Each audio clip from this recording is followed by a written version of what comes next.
কিন্তু যদি ইসলামের গায়ে সামান্য আঁচড় দেওয়া হয়, ইসলামের দিকে যদি সামান্য বাঁকা চোখে তাকানো হয়, তাহলে সেই চোখ যারই হোক না কেন চোখ উপড়ে ফেলা হবে, ছেড়ে দেওয়া হবে না। আমাদের সদ্য কারামুক্ত বন্ধুবর মাওলানা মামুনুল হক সাহেব আসতেছেন, স্লোগান দিলে দাও।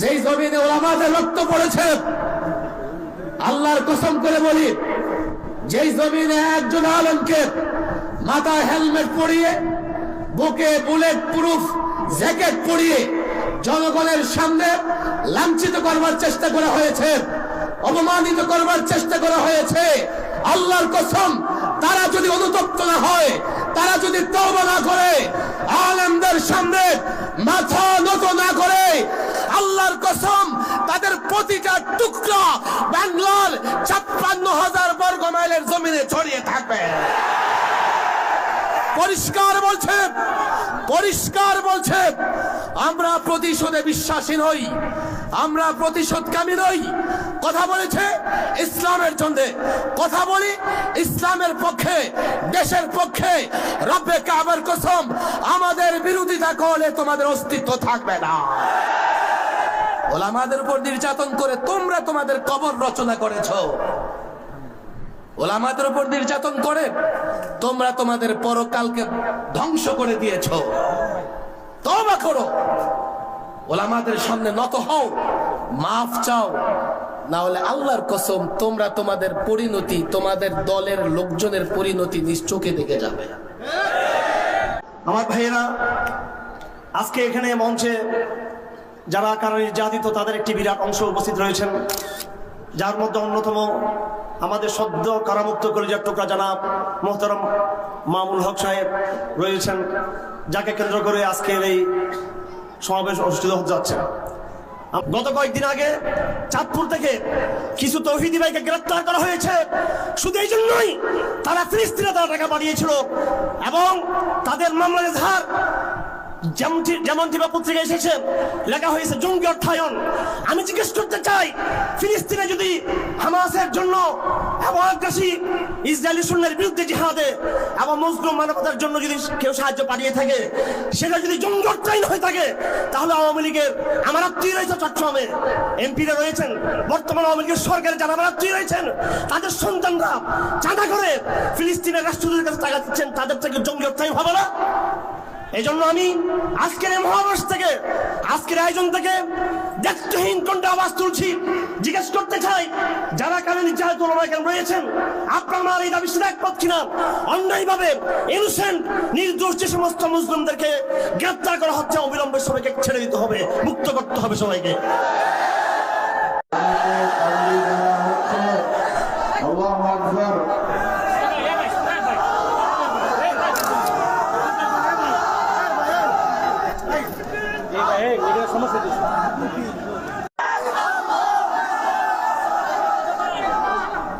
السلام عليكم ورحمة الله.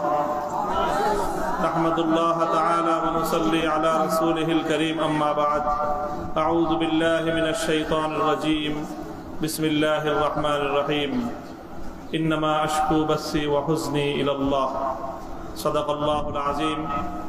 أمير হেফাজত, বাংলাদেশের আলেমকুল শিরোমণি, এদেশের 18 কোটি তৌহিদি জনতার আধ্যাত্মিক রাহবার শাইখুল ইসলাম আল্লামা শাহ মুহিবুল্লাহ বাবুনগরী হাফিজাহুল্লাহ তাআলার আয়োজনে আজ আমাদেরকে এই সম্মাননা প্রদানের উপলক্ষে আয়োজিত সমাবেশে উপস্থিত হযরত উলামায়ে কেরাম, প্রাণপ্রিয় তৌহিদি জনতা, হেফাজতে ইসলাম বাংলাদেশের স্থানীয় ও প্রত্যন্ত অঞ্চল থেকে আগত আমার প্রাণপ্রিয় নেতাকর্মী ভাইয়েরা, সংক্ষিপ্ত কয়েকটি কথা। আমি এবং আমার সহকর্মী, আমরা আপনাদের ভাইয়েরা যারা দীর্ঘ কারাবরণ করেছি, কারাভোগ করেছি, আমাদের কারামুক্তির পর দেশব্যাপী আপনারা যে আবেগ এবং উচ্ছ্বাস প্রকাশ করেছেন, আমাদেরকে যে আপনারা সাহস জুগিয়েছেন, এর মাধ্যমে একদিকে আমাদেরও দায়িত্ব বেড়েছে, আর একদিকে আপনাদেরও দায়িত্ব অনেক বেড়ে গিয়েছে। প্রথমে আমি আমাদের দায়িত্বের কথাটা বলি। আলহামদুলিল্লাহ, আমাদের কষ্ট হয়েছে। আমরা এটা বলবো না যে জালিমের জিন্দানখানায় আমাদের কষ্ট হয়নি, তা না। আপনজন থেকে বিচ্ছিন্ন থাকা, স্বাধীনতার জীবন হরণ করে বন্দি খাঁচায় আমাদেরকে বন্দিত্বের শিকলে বন্দি করে রাখা, এটাই ছিল আমাদের জন্য অনেক বড় যন্ত্রণার বিষয়। সেই বন্দিত্ব থেকে মুক্তির পর দেশব্যাপী হেফাজতে ইসলামের নেতাকর্মীরা এবং সারা দেশের দলমত নির্বিশেষে সকল শ্রেণী ও পেশার তৌহিদি জনতা যেভাবে কারামুক্ত হেফাজত নেতৃবৃন্দকে উচ্ছ্বাসের সাথে, আবেগের সাথে বরণ করে নিয়েছেন, তাতে আমরা বুঝতে পারছি যে আমাদের আগামী দিনে আমাদের দায়িত্ব অনেক বেশি। এবং আলহামদুলিল্লাহ, আল্লাহ পাক রব্বুল আলামিনের নিকট আফিয়াত চেয়ে আল্লাহ আমাদের জন্য সহজ করুন, এই দোয়া করে শপথের বাণী উচ্চারণ করতে চাই। আমাদের সকল কারাবন্দীদের পক্ষ থেকে আমি সে কথা উচ্চারণ করতে চাই।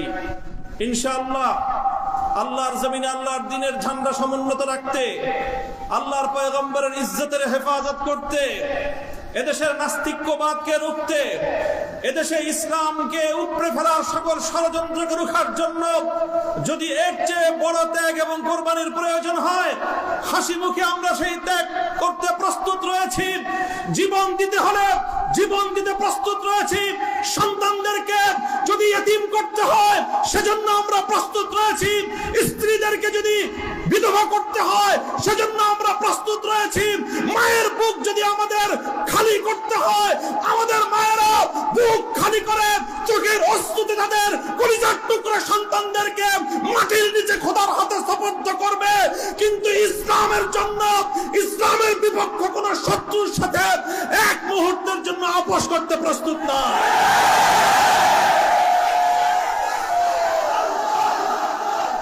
সবাই কম, আমার স্পষ্ট পয়গাম, সব অন্যায়ের ক্ষমা রয়েছে, গাদ্দারি আর বিশ্বাসঘাতকতার কোনো ক্ষমা নাই।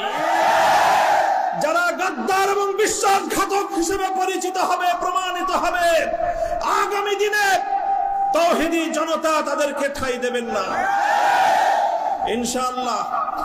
ওলামায়ে কেরাম, হেফাজত নেতৃবৃন্দ যেভাবে শপথে বলিয়ান হলেন, যারা আমাদেরকে এভাবে সমর্থন যোগাচ্ছেন, আপনারা তো সমর্থন যোগাচ্ছেন, কিন্তু আপনারা কি কথাটা টের পান যে আপনাদের এই অভূতপূর্ব সমর্থনের কারণে রাষ্ট্রযন্ত্রের পক্ষ থেকে আমাদের উপর চাপটা কিন্তু আরো বেশি বেড়ে যায়।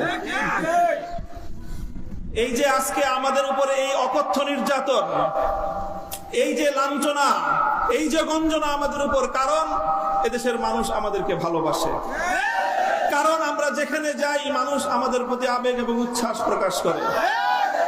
এখন আপনারা যদি আবেগ আর উচ্ছ্বাস প্রকাশ করে ঘরে গিয়ে বসে থাকেন চুপ করে, তাহলে আমাদের উপর কিন্তু চাপটা, জুলুমের স্টিম রোলারটা আমাদেরকে কিন্তু নিষ্পেষণ করে দিবে। তখন আপনাদের আবেগ প্রকাশ করার কিন্তু আর কোনো জায়গা অবশিষ্ট থাকবে না। এই জন্য আমি আজ আমাদের আমির, এই জনপদের সকল আলেম ওলামার আমির, এই জনপদের কোটি কোটি তাওহীদি জনতার অবিসংবাদিত আধ্যাত্মিক রাহবার আল্লামা মুহিবুল্লাহ বাবুনগরীর এই মজমাকে সারা দেশের প্রতিনিধিত্বশীল মজমা হিসেবে গ্রহণ করে আমি জাতির কাছ থেকে জিজ্ঞাসা করতে চাই, আগামী দিনে ইসলামের কথা বলার অপরাধে, আল্লাহর পয়গম্বরের ইজ্জতের পক্ষে কথা বলার অপরাধে শাপলা চত্বরের আমার ভাইয়ের রক্তে রঞ্জিত শাহাদাতের কথা বলতে গিয়ে হাটহাজারীতে আমার যে সকল সন্তানদের বুকগুলোকে জালিমের বুলেটের আঘাতে ঝাঁঝরা হতে হয়েছে, ব্রাহ্মণবাড়িয়ায় যেভাবে পাখির মতো গুলি করে আমার সন্তানদেরকে শহীদ করা হয়েছে, সেই সন্তানদের পক্ষে কথা বলতে গিয়ে আমাদের কণ্ঠ যদি আবার চেপে ধরবার চেষ্টা করা হয়, তাহলে আপনারা রাজপথে তার মোকাবেলা করবার জন্য প্রস্তুত থাকবেন কিনা?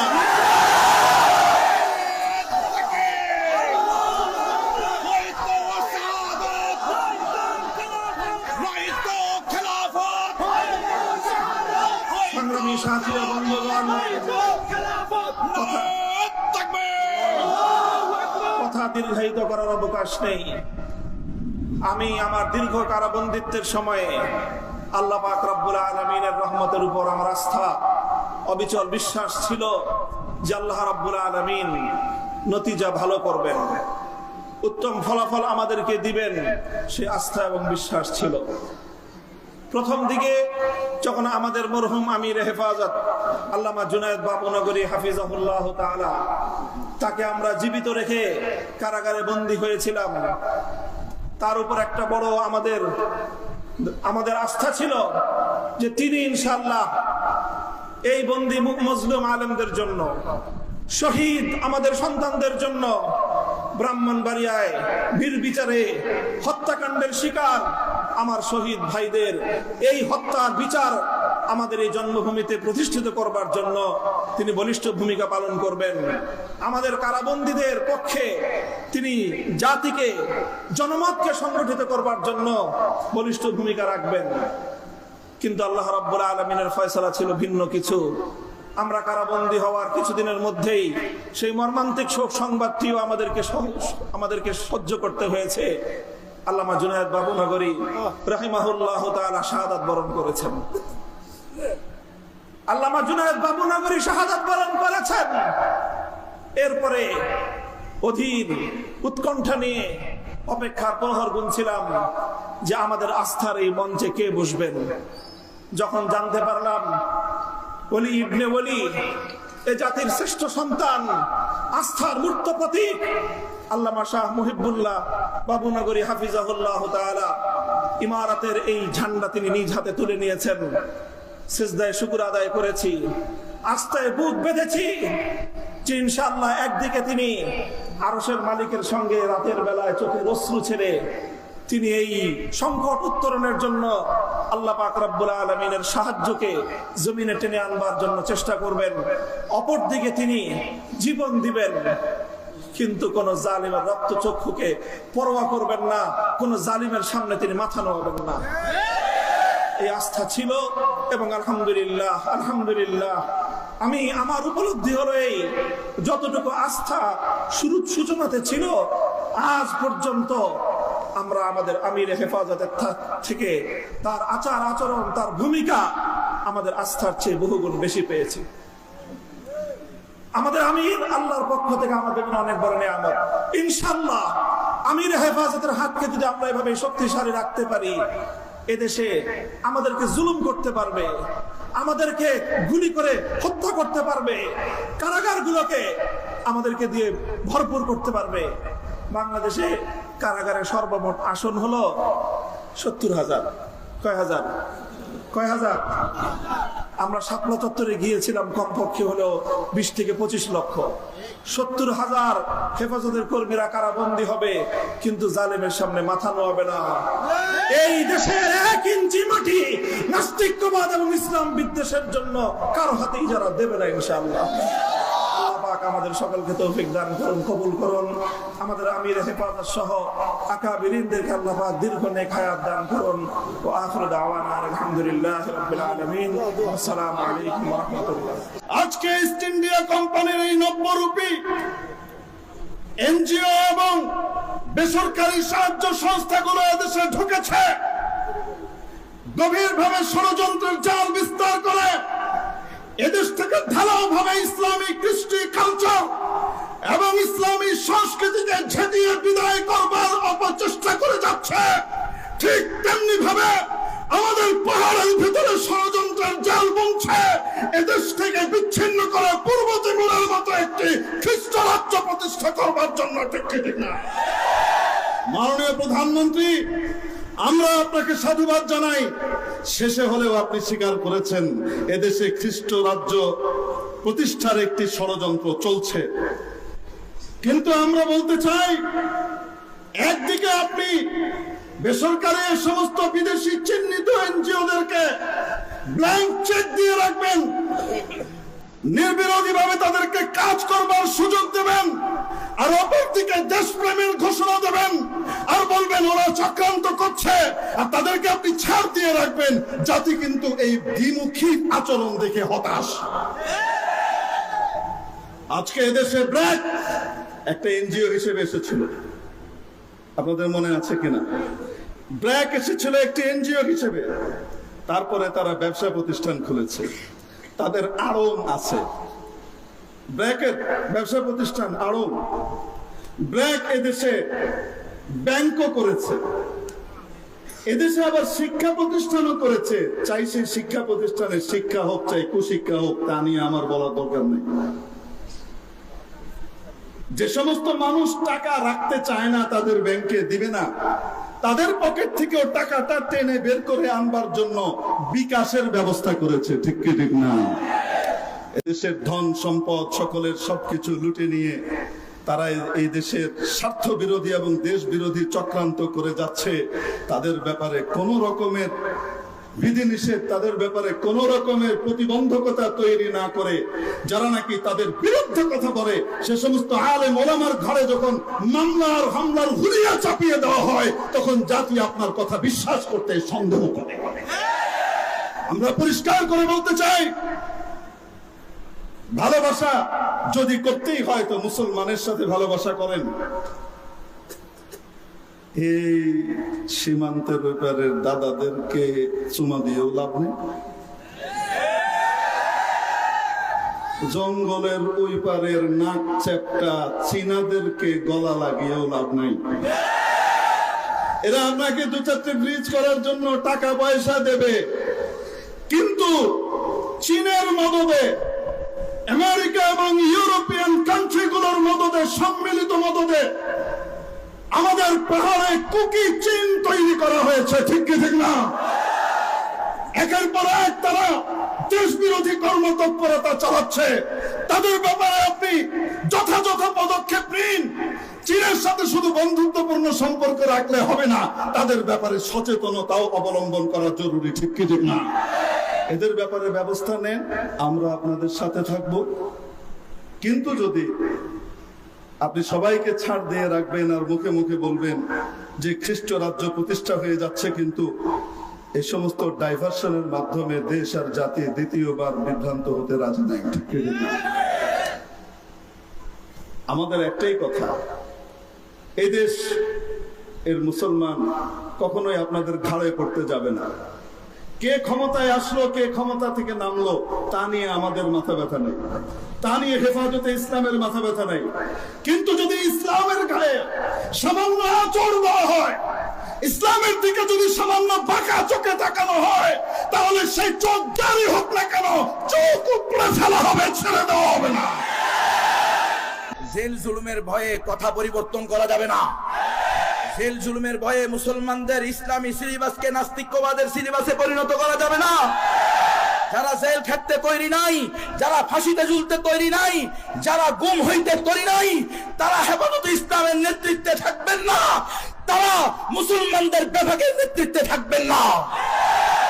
যদি থাকতে হয় নিজের জান, নিজের মাল, নিজের সন্তান, নিজের বংশ সব কিছুকে প্রয়োজনে রিস্কে ফেলতে হবে। যতদিন আল্লাহর জমিনে আল্লাহর দ্বীন কায়েম হবে না, আল্লাহর জমিনে আল্লাহর শরিয়া বাস্তবায়ন হবে না, ততদিন আমাদের এই সংগ্রাম চলতে থাকবে, নাস্তিকরা যতই বাধা দিক না কেন। আমাদের ওলামায়ে কেরাম, আমাদের আকাবিরগণ যেই দফাগুলো দিয়ে গিয়েছেন, এই নাস্তিক্যবাদের আস্ফালন যতদিন বন্ধ হবে না, নাস্তিক্যবাদী সিলেবাস যতদিন বন্ধ করা হবে না, ঈমানওয়ালা মুসলমানদের নিকটে তাওহীদের সাথে সমন্বয় করে, ইসলামের সাথে সমন্বয় করে সিলেবাস তৈরি করা না হলে হেফাজতে ইসলাম কখনো ঘরে ফিরবে না ইনশাআল্লাহ। মুহিবুল্লাহ বাবুনগরী সাহেব দামাত বারাকাতুহুল আলিয়া, আমির হেফাজত, কায়েদ মিল্লাত, আল্লাহ তাআলা হযরতকে নেক হায়াত দান করেন। আমি প্রায় 12:30টার সময় এখানে আসছি, অনেক আগে চলে আসছি, আমি জানি না, আমি মনে করছি জোরের পর্ব শুরু হয়ে যাবে, আমার ভুল ছিল। যাই হোক, হযরত আমাকে একটা কথাই বললেন স্পষ্ট। আমি হুজুরকে যখন বিভিন্ন বিষয় বললাম, হুজুরের কথা হলো, গুনবী সাহেব আমার বয়স কিন্তু শেষ, হায়াত শেষের দিকে, জানি না কয়দিন বাঁচি। এখন আপনি এসে আমার পাশে বসছেন কে? জেলে যখন গেছেন তখন আমার নিয়ে যান নাই কে? এদেরকে বলে আকাবির বেটা। আর যে আকাবিরেরা আকাবির সেজে বসে আর কয় দেখছো নি এত এত হক কথা কইছে, এখন নিজেও ধ্বংস হয়েছে, পরিবারও ধ্বংস হয়েছে। নাউযুবিল্লাহ মিন যালিক। তার মানে নবী রাসূলটা ধ্বংস হয়েছে, সাহাবায়ে কেরামরা ধ্বংস হয়েছে। হক কথা বলতে হবে, হক কথা বলে নিজের জায়গায় থাকাও সুন্নত, হক কথা বলে পালানোও সুন্নত, হক কথা বলে জেলে যাওয়াও সুন্নত, হক কথা বলে মাইর খাওয়াও সুন্নত, মাইর দেওয়াও সুন্নত। কথা হক হবে। তাগুতের সাথে আবার কিসের ইয়া? তাগুতের সাথে কোন ধরনের আমাদের মিশামিশি চলবে না। তাগুতের সাথে কথা স্পষ্ট, আমরা এই জমিনে শরিয়া চাই। এই হেফাজতে ইসলাম কিনলে রে, হেফাজতে ইসলাম কিনলে গঠন হয়েছে ইসলামের হেফাজতের জন্য। কিছু আইন বাদ দিয়া আর কিছু নিয়া নাকি না। সুতরাং হেফাজত ইসলামের যত কর্মসূচি আছে সকল কর্মসূচির প্রধান ঘোষণা হবে, মিছিল হবে, আমরা পূর্ণাঙ্গ জীবন বিধান ইসলামকে চাই। হুজুরের কথা হলো, আমার 90 বছরের বেশি বয়স।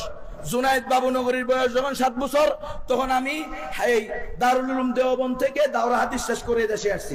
ওই বছর জুনায়েদ বাবুনগরীর খতম হয়েছে, আমার ছোট বোনের ছেলে। হুজুর বলতেছেন, তো আমার 90 বছরের অভিজ্ঞতা হলো, তাজরিবা হলো, মোল্লা মুহাম্মদ ওমর যেই তরিকায় আফগানিস্তানে ইসলামী শরিয়া বাস্তবায়ন করতে পারছে, এই তরিকা ছাড়া এই দেশে ইসলামী শরিয়া বাস্তবায়ন সম্ভব না। হুজুরের স্পষ্ট কথা গুনবী সাহেব শুনেন, এই গণতন্ত্র দিয়ে, এই সেকুলারিজম দিয়ে, এগুলো দিয়ে, জমহুরিয়ত দিয়ে কোনদিন ইসলাম প্রতিষ্ঠা সম্ভব না। এগুলো সব ধোঁকাবাজি, এগুলো সব প্রতারণা। আমি বললাম, হুজুর এগুলো যে জিহাদ কয় গণতন্ত্রে, কোন কোন জালেম জিহাদ কয়, তো হুজুর বলছে এগুলো হলো তাহরিফ। কথা বুঝছেন? কথা পরিষ্কার থাকেন ভাই। এখন আর ওই যে নিমু করার টাইম নাই। মার খেয়েছি আমরা, কারেন্টের শর্ট দিয়ে লটকায় পিটেছে আমাদেরকে, ঘুমেছিলাম আমরা। আপনাদের সমস্যা কোথায়? আমরা উম্মার ঈমান হেফাজতের জন্য প্রয়োজনে কল্লা দিয়ে দিব, কিন্তু তাগুতের কাছে মাথা নত করবো না ইনশাআল্লাহ।